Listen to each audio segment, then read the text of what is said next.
अरे बड़ा भागशाली जमीनिया हो जहाँ होला शिव चर्चा।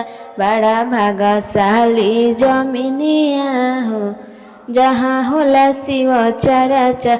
वही शिव चर्चा में विष्णु जी आइले।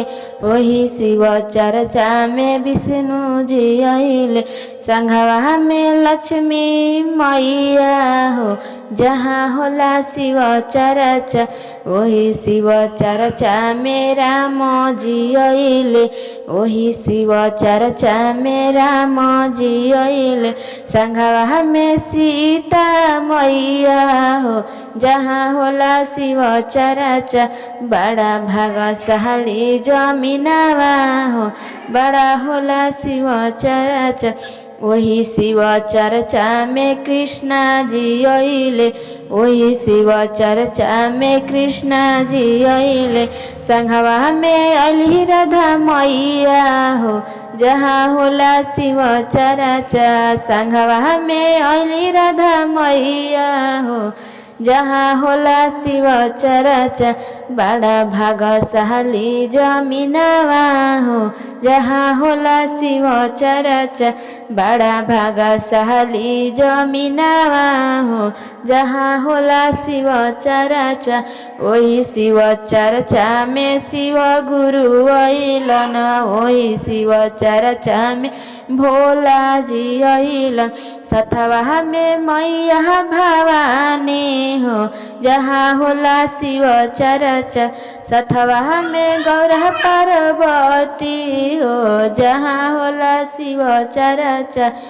अरे बड़ा भागशाली जमीनवा हो जहाँ होला शिव चर्चा।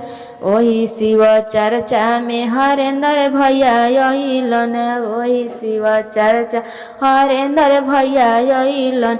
संघवा में अली नीलम दीदी हो जहाँ होला शिव चर्चा।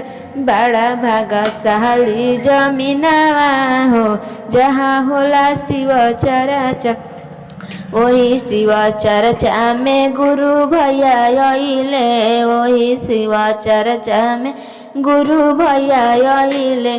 संघवा में गुरु बहिना आइली हो जहाँ होला शिव चर्चा।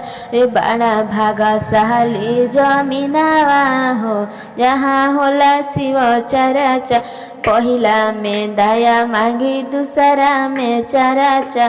पहिला में दया मांगी दूसरा में चर्चा।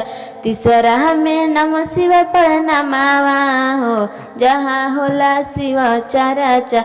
रे बड़ा भागशाली जमीनवा हो जहाँ होला शिव चर्चा।